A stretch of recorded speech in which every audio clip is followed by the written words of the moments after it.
Evening, brethren. Good to be here tonight. There is a change in what we're actually going to be doing tonight, and the reason is Brother Justice and I were having some discussions with regard to which studies were most appropriate for a Wednesday evening and which ones were most appropriate for a Sunday morning, and we came to the conclusion that Timothy, the books of Timothy, which Brother Justice would like to present, is more suited for the whole congregation, that the benefit for it would be valuable for that. And then on the other hand, the Wednesday evening group is a group that also likes to be challenged a little bit. And so we decided, okay, well let's bring a book that has got some challenge, and it's also got some really good teaching and some wonderful events, historical events. So I think you'll really enjoy it. That's the book of Daniel. So if you've ever read Daniel, you might have been confused by the latter section of it, and that's quite interesting to go through. And I can see the smile on the target on his face there when I mentioned that. So the first part of the book is very clear, and it's got all the famous stories that we're familiar with. Shadrach, Meshach, and Abednego being cast into the fiery furnace. It's got Daniel in the lion's den. It's got the writing on the wall. So it's got all these stories that are very familiar for us, and Daniel himself is a really fascinating figure in Scripture. So I think you'll enjoy getting to know him a little bit better, and also to actually get a really solid idea of what the book is about, the book of Daniel is about. So you will be challenged, but I think you will also enjoy it. And even though I hadn't done this book until recently for a long time, and it's not one that people read casually, not the second part of it in any case, but it's not as difficult or as complicated as that when you take it off in bite-sized pieces. So I think you will enjoy it, and you'll be blessed with it. And Brother Justice will take it up the second week he prepared for Timothy today. So he's going to move that to Sunday, and I'm just going to introduce it today, and then he'll take it from next week. But the book of Daniel, Daniel basically means God is my judge. God is my judge, and that's quite a good and strong name. The L part is the shortened form of Elohim, the name for God, and Dan is the idea of judge. God is my judge. Daniel, God is my judge. So yeah, I'm sure that we'll get a great deal out of it.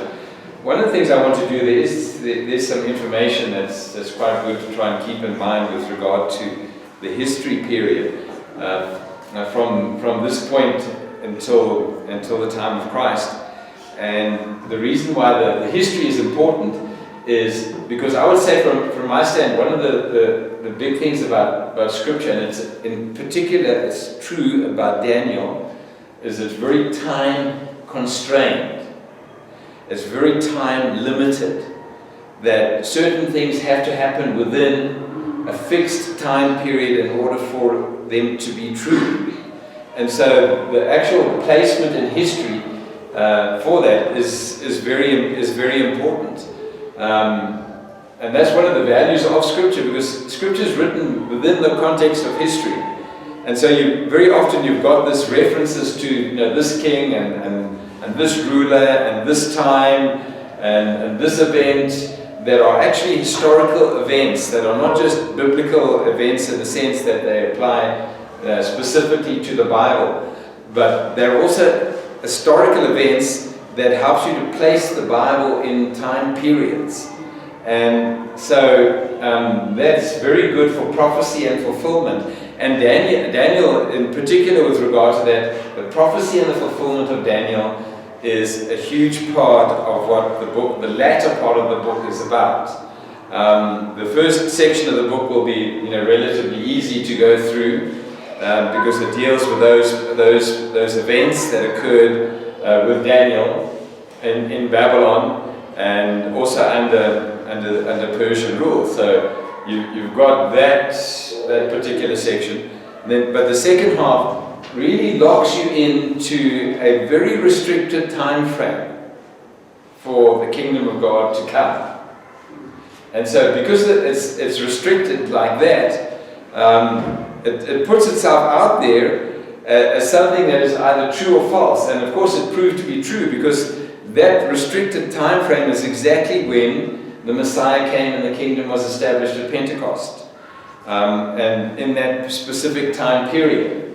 So there's huge value for that, and it really is faith reinforcing from that standpoint, because you can't get around it as a result of that. You have to say, yes, this book is true, and it pretty well predicts the coming of the kingdom, the four major empires that lead up to the kingdom, and the fact that the kingdom has to be established in this particular period, and then even with regard to the Roman period, it predicts in the future the end of that particular period. So that has huge value. Let me just say at the outset with regard to this, because I can perhaps understand with my introduction, and it's like a poison pill to some extent, just to introduce a book like this, because of the value of the history of it. That there's probably two things that people hate, and that's geography and history. And there are two things that are very important, biblically, geography and history. And I remember, when I was at school, and I actually really hated geography, and I did very poorly at geography throughout in my whole schooling. The whole time I was at school. It was my worst, pretty much my worst subject. I really hated it, and I got into serious trouble one time because of it, because I was copying a map out of the book, and I was pressing a little bit too hard, and my friend sitting next to me, he says, "You're pressing too hard, you're marking the book." And I said, "I don't care." And the teacher was standing right behind me. And she said, "That's your problem, Bert. You just don't care."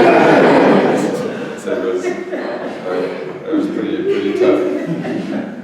But I will say, subsequent to that, after I left school, then I gained an appreciation of geography throughout time, and value of it, and learned to read maps and actually follow topography and so on, and use a compass, and so that was an interesting thing to do, and it helped me to appreciate geography. But I've always loved history, and so there's something wrong with me. I know, you just forgive me for that. There's definitely something wrong with me. Somebody who loves history as much as I do. But in any case, if I can't infuse a little bit of that liking into you, then I'll be very disappointed personally. But Daniel is an important book to put in its time context, because it leads up to the Messiah. And this is what makes the Bible different from every other book. It's written over this long period of time. Essentially, you're looking at 12 or 1400 years, depending on which time you use for the Exodus. I think the most popular one at this point is about 1400 BC is where they come out of Egypt. So 1400 years before Christ, before they come out of Egypt. But at the time that Daniel is alive, this is essentially around about, he's barely in his teens, probably around about 605 BC. One of the things I've never succeeded at doing at the Bible College is getting 3 dates in people's heads, students. And the exams always tell me that, right? Because I give them 3 dates and I tell them, you have to know this date. You must know this date. And this date. These are 3 of the most important dates that you should know. And they almost 90% of them never get those dates. So it's like, it doesn't matter how much I emphasize it. It's just it's like they're staring at me and they're looking at me and they're nodding. And out there, that's one of the realities. But Essentially, the time of Daniel going, where he makes his presence, is about 600 years before Christ. So there's 3 dates. The first one, and it's an important one for the book of Daniel because he's already in Babylon at this time, which is where he's taken into captivity. But the first really important date is 586 BC. What's so hard about that? 586 BC. That's when Jerusalem, the first temple, and the first time Jerusalem is sacked and the temple is destroyed, is 586 BC. Alright? And then they come back after captivity in 536 BC. 586, 536, 86, 5. It's like, I'll tell the students, you've got to know those 2 dates. Do they know them? No. So I don't expect you to know them, right? But I'm telling you them anyway.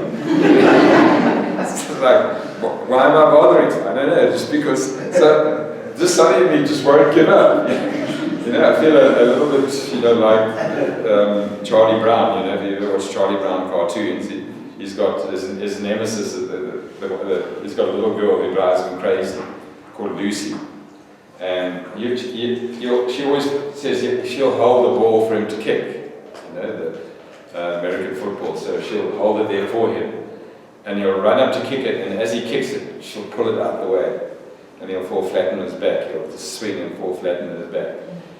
But he always has this hope that someday she's going to hold it there. So every time she promises to hold that ball there for him, he believes her. So, and it never happens. So that's pretty much, that's my Charlie Brown moment.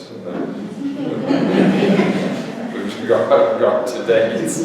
Okay, so, and then it's strange because you think I make such a fuss about dates, you'd think I'd remember birthdays, but sometimes I've even forgotten my own birthday.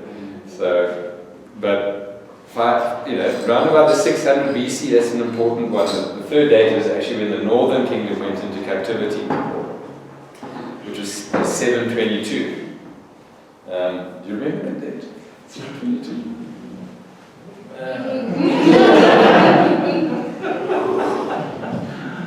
So mixed signals there.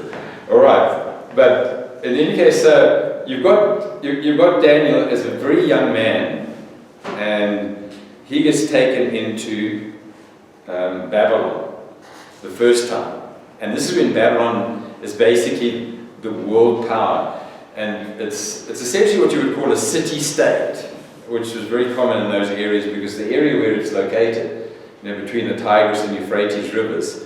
And remember, those are the 2 rivers of Eden, the Tigris River and the Euphrates River. Those are the rivers of Eden. And right going down south on those 2 rivers, before you get to Persia, which is modern-day Iran, you've got Babylon on the Euphrates River. I think I'm right. And the Euphrates River actually runs right through Babylon. And I don't know, there's just, it's like something colourful for you to look at. The kids enjoy colourful things, I'm going to just pass around colourful things. And you can look at it and you can just admire the colours. Or you can actually have a look, because it actually gives perspective on actually where everything is here. You'll get the Mediterranean Sea and Egypt and all the way around to the Persian Gulf. You just have a look at it, or not have a look at it, and just pass it to the next one. Or just don't make it into an aeroplane and throw it from the back of the class. Because although it's nice and colourful for you, this is not the Sunday school. It's down the corridor for that. But it's just to give you an idea of the whole area that's there, that whole fertile crescent.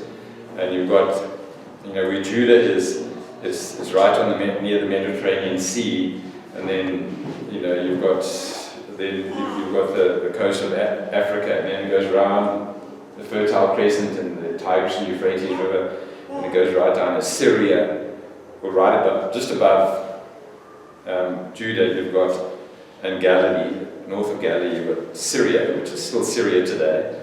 Then you've got Assyria, then Babylon, and then Persia, and then the Medes are a little bit to the east of Persia and Babylon.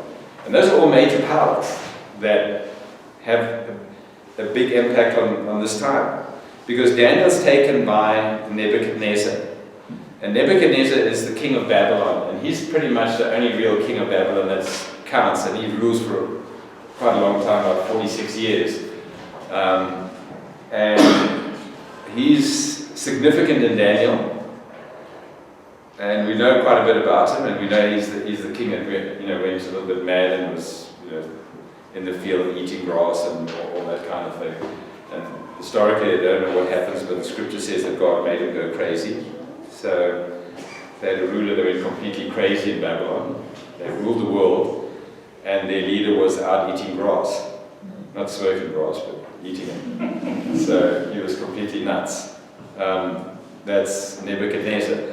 But he was a hugely powerful man. He conquered the whole world, that whole world, in a very short period of time. His dad started it, but he's the one who basically did it. And had this very powerful city, Babylon. And one of those things has got a picture of Babylon, and you can see the river going through it.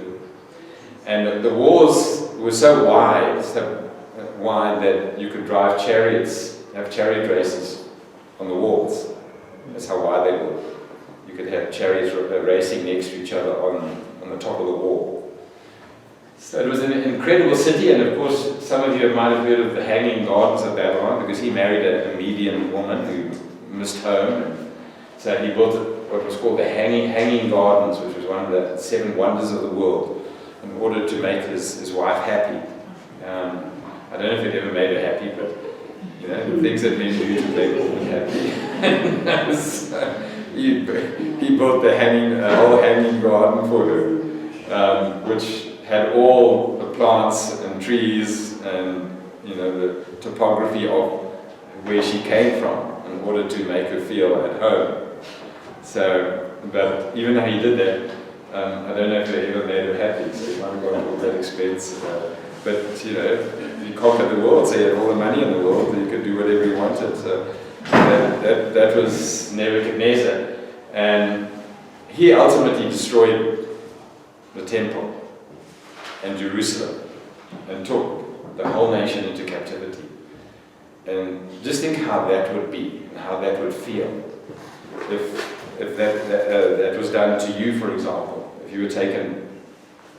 we were just taken and dropped in the DRC and said, okay, there's your new home. No car, no cell phone, no signal, just a completely different. Of course, it wasn't quite that bad for them, because it's not like they went back to the Stone Age. But if you put in the middle of any undeveloped area, and there's plenty of that in the DRC, I believe, you would feel like, my life has come to an end. Most people feel like that if they lose their cell phone. So that had a dramatic impact on the people of Judah, who became known as the Jews. Judah Jews. So anyway, that's around about 600 BC, and Daniel is taken there with some others as well that we know, Shadrach, Meshach, and Abednego.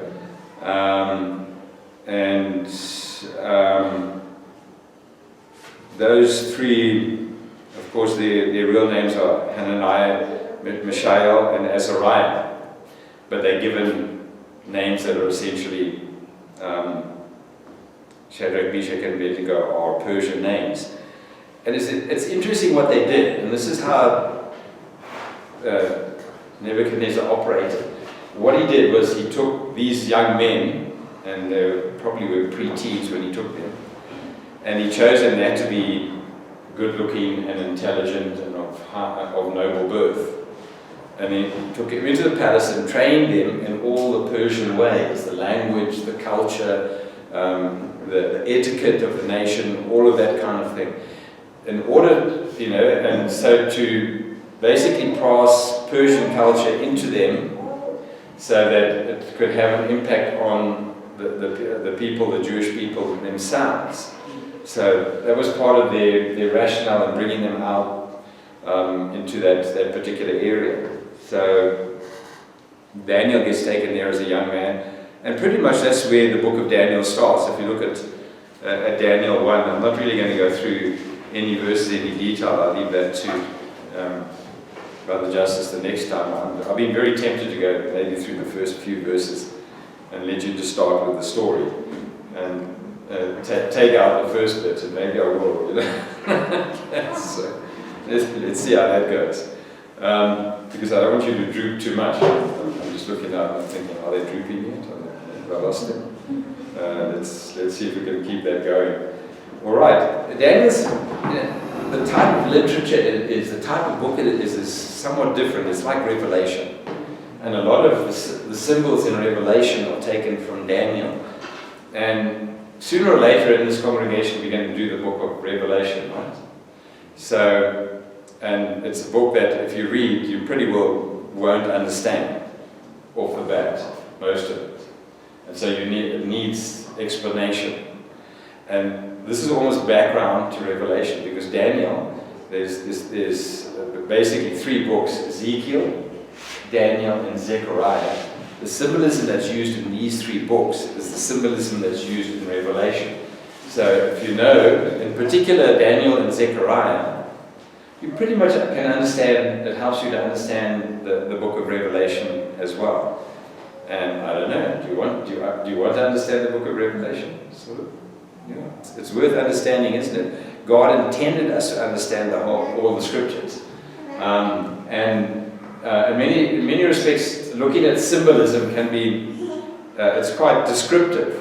So, those who are more art-oriented among you might appreciate that side of Daniel as well, because it does give you that.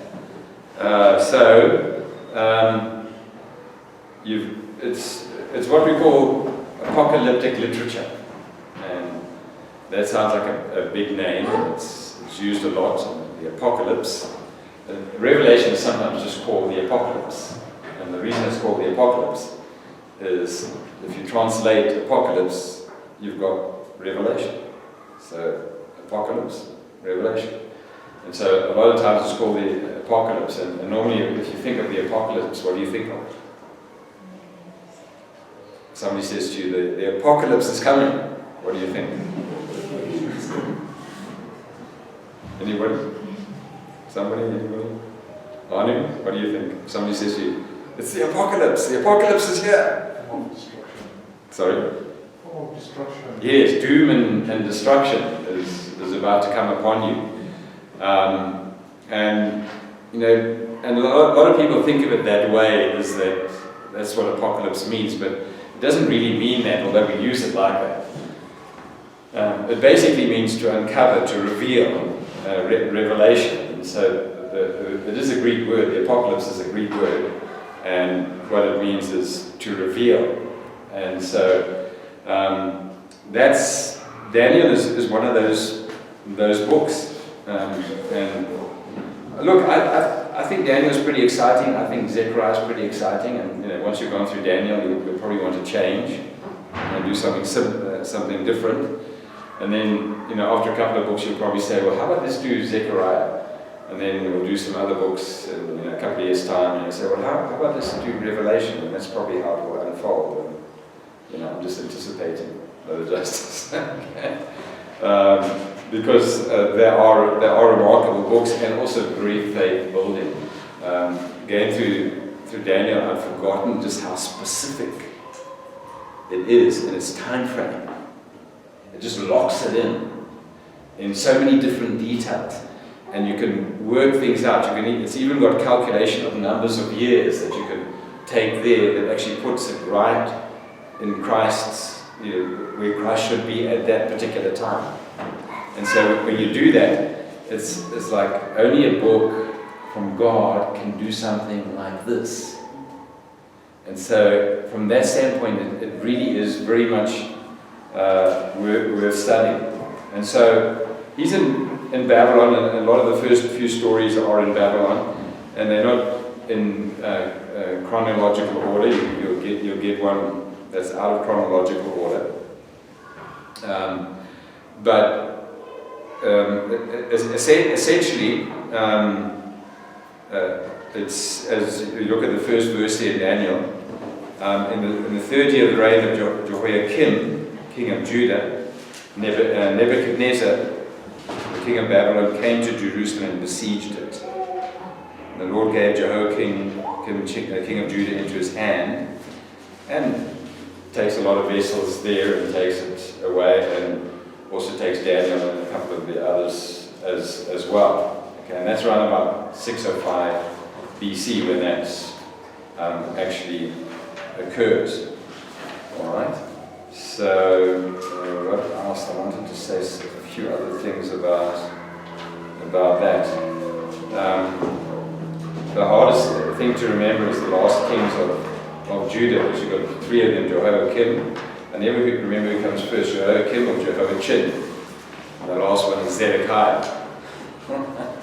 So this is Jehoiakim, who is the first one, and then he gets replaced by Jehoiachin, and then Zedekiah. So, but the actual destruction is, there's actually 3 times that Nebuchadnezzar's army comes to Jerusalem, from 605 to 586, and they take people every time. And essentially what this is a depletion of society. It's almost like, you've heard the concept of the brain drain, right? The brain drain. Anyone familiar with it? Who would like to explain something? Here's a voice aside from my own. What a brain drain is.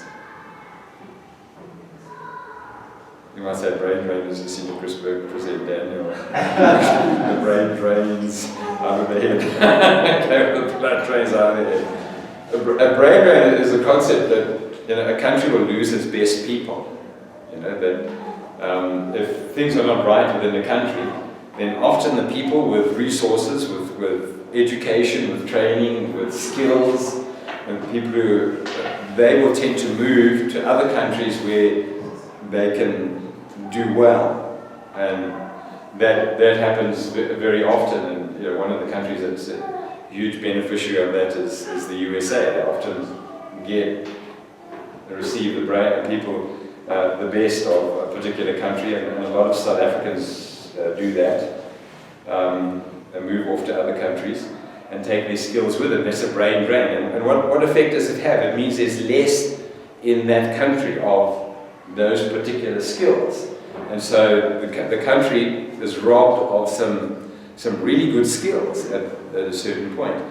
And this is essentially what's happening with regard to Judah and Jerusalem, is that every time the king comes, he doesn't take any random people. You see a beggar running across the street, take him, grab him. They take the best. They take the artisans. They take the physicians. They take the builders. They take people with skills that they can use back in the home country. And so they're depleting the nation. Every time they're doing it, they're depleting the nation. And that's why they take Daniel and these young men, is because these are young men who are part of the nobility. They've got a future. They're going to benefit from being in the other country, and that country is going to benefit from them.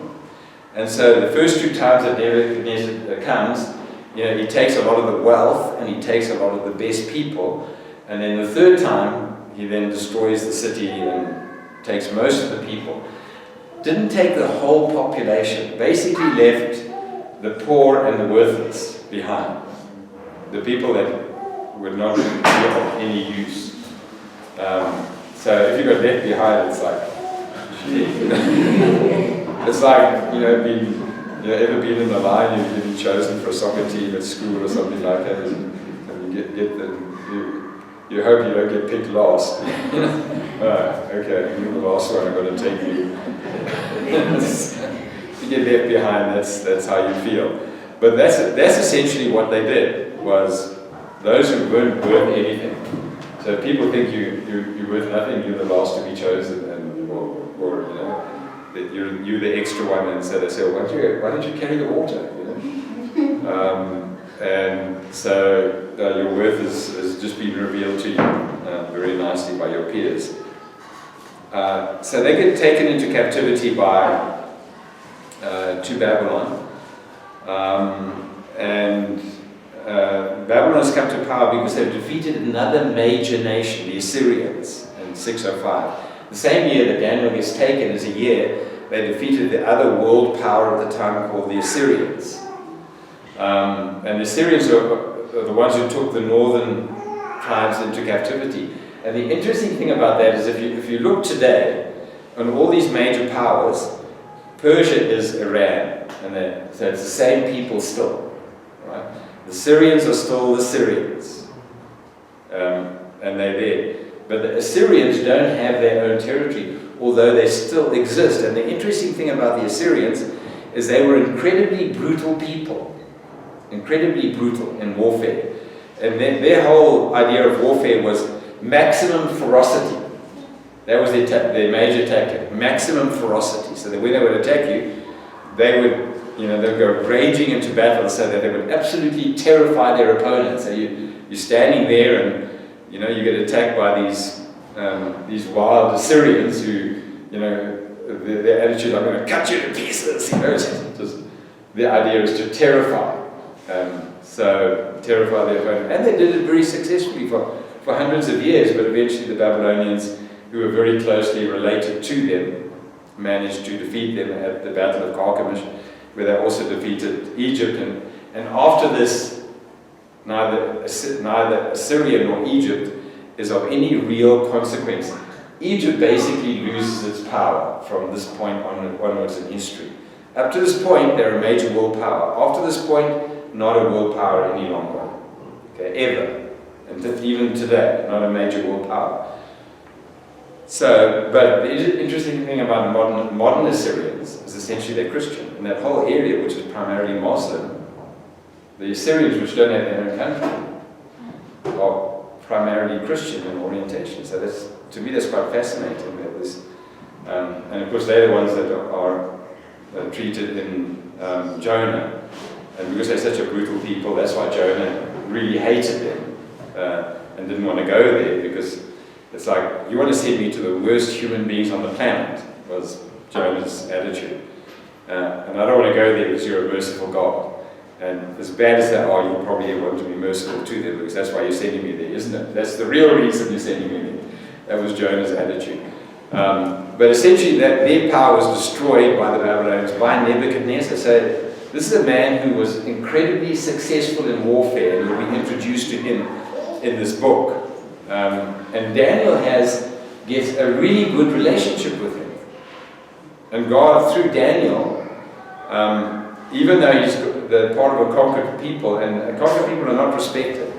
It's like, you conquered. I mean, you're pretty useless. You couldn't stand up to us, so you're no good. So don't come bring your God to me, because what's your God to me? I defeated you. Where's your God?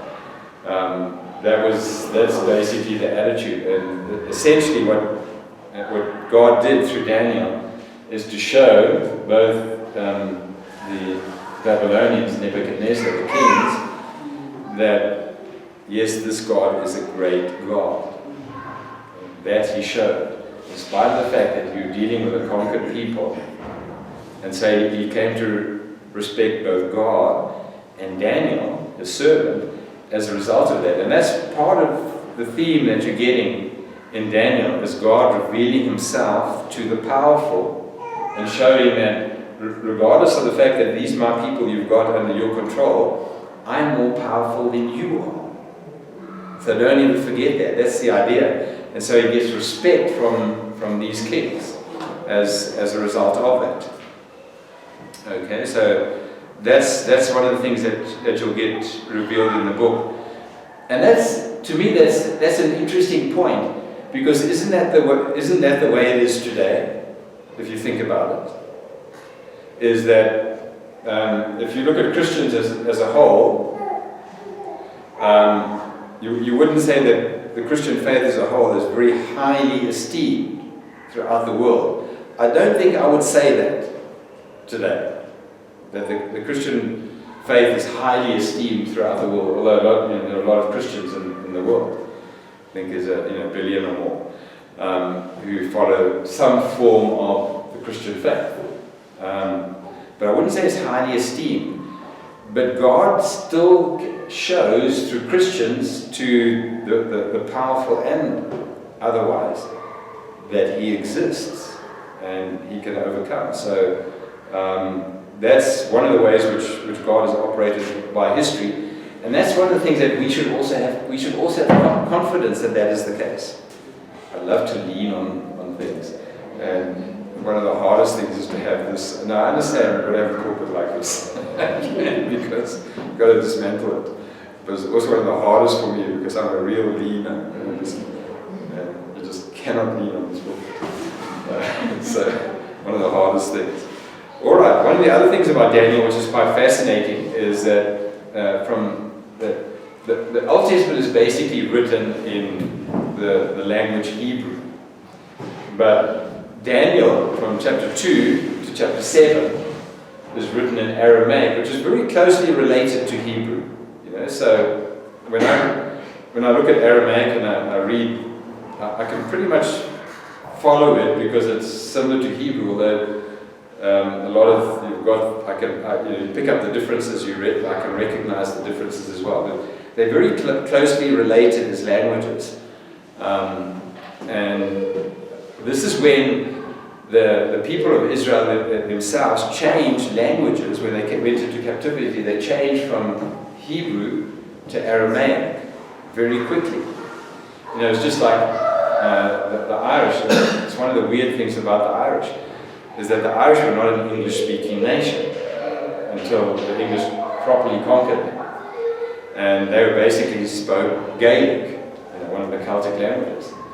And yet, for some reason, they adopted the language English, which was also a big advantage for them when they immigrated to America, because they all went there and they could speak English. That was the only advantage they had. Otherwise, no Irish need apply.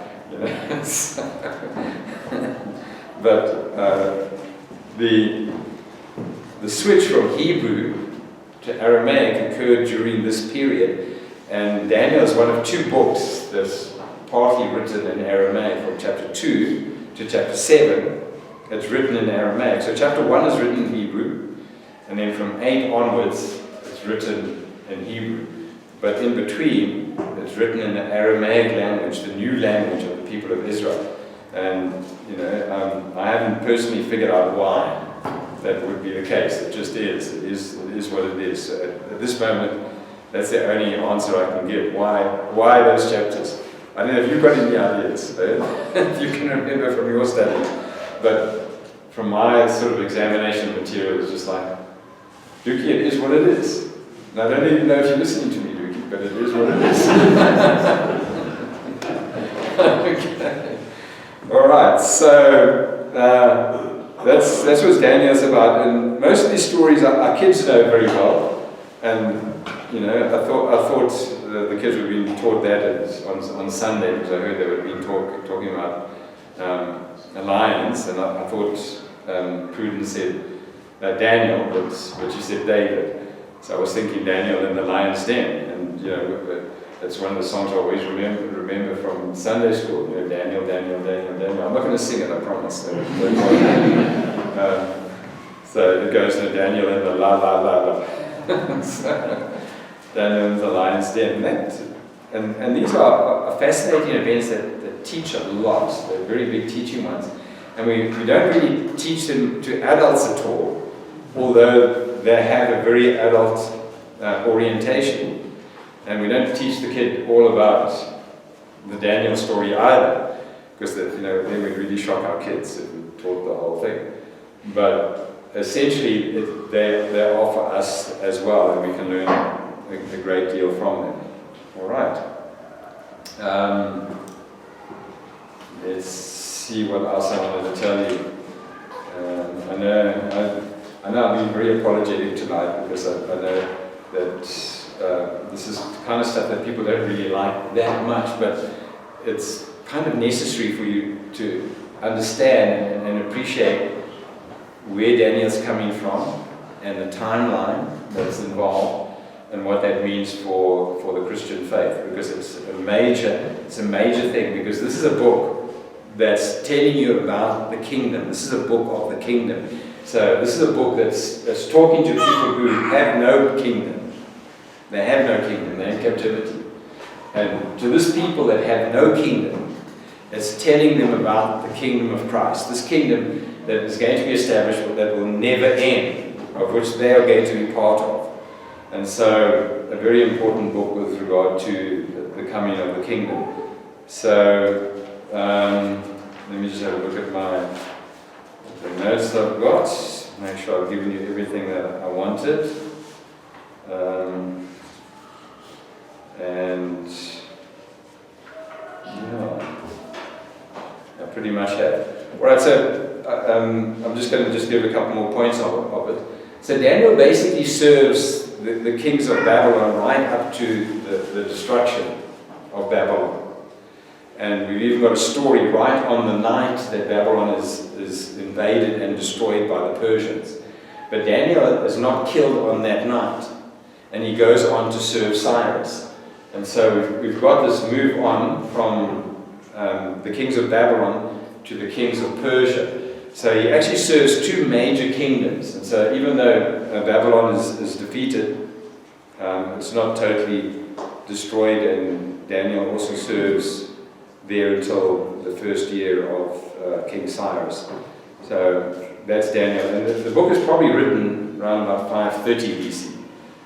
So it's 500 years before the birth of Christ. And there are a lot of different things that help that.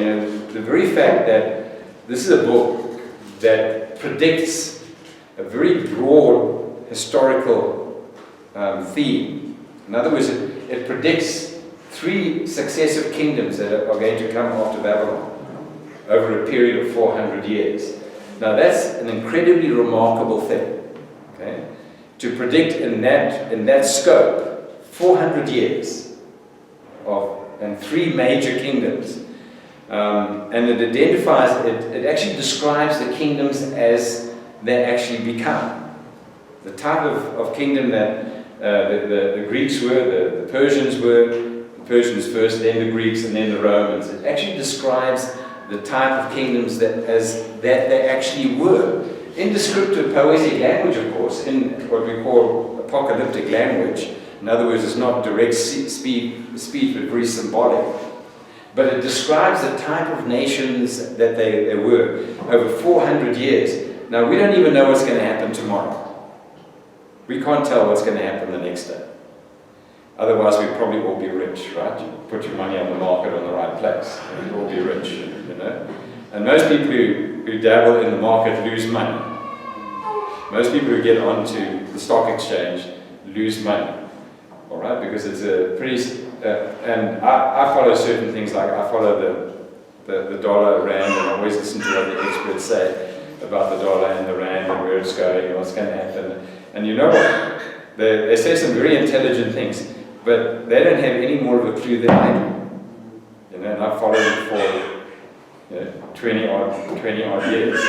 So I've listened to what they say for over 20 years, and I've come to the conclusion they don't know any more than I do. Okay? And that's because humanity is unpredictable, and human events are unpredictable. So to predict 4 major kingdoms over a period of 400 years, only God can do that.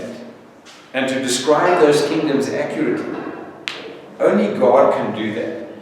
And so some have questioned whether Daniel was written when it claimed to be, but apart from the fact that it describes its time very accurately and uses words which fit its time, because words would change with time and with rulers and with kingdoms, and the different terms that you use for different things change over a period of time, and the terms and the words and the description of the culture of that particular time is accurate. And you tend to lose that until you get archaeology digging up all the old stuff, because when a new kingdom comes along, they don't preserve it and look at it and say, look how wonderful this kingdom was. What do? They destroy it. And so all that represents that kingdom tends to be lost over a period of time. And so we've got this huge amount of information, we can put it all back together again, and we can see that Daniel represents his time accurately. And even apart from that, one of the things that we get is we've got copies of Daniel from the Dead Sea Scrolls. And so they have to, which is a couple of hundred years before Christ. And even the style of writing is, from writing experts, is from that earlier period of time. And even the question whether the Aramaic fitted the time, even the Aramaic was what they would call imperial Aramaic, in other words, the language that was spoken in the courts. So you've got all of these things which show Daniel was written where it was supposed to be written. And so you can trust that Daniel is an accurate book, and the people who've tried to discredit it from a time frame standpoint of being written when it was written, they're only doing it because they don't believe it's possible. They don't believe it was possible for 4 kingdoms to be predicted, or at least 3 kingdoms to be predicted. In fact, they tend to just move it they tend to make 2 kingdoms out of 1. In other words, the Medes and the Persians was actually 1 kingdom. That's the ones that destroyed the Babylonians. But they have Medes as a kingdom and Persians as a kingdom. It's only 1 kingdom. So they don't talk about the Romans, which goes past any date that they could reasonably put forth. I probably didn't make too much sense in that because I probably needed to explain that over a long time, but I'm pretty sure that you don't want that explanation. Okay? There's some things that, if you wanted that explanation, then come and talk to me, but you'll probably avoid me after as I've said that. Okay, so, in any case, that's the idea behind Daniel, and I really think you're going to enjoy it, and hopefully you've got something out of the background I've tried to give you tonight. And Brother Justice sitting laughing at me back there because I've done this. But I'll leave him to do the fun part of the book, which starts next week. Okay, so enjoy. Let's close in the word of prayer. Are there any things that we need to pray for specifically? Anybody got something we need to pray for specifically? Otherwise, Tara, if you could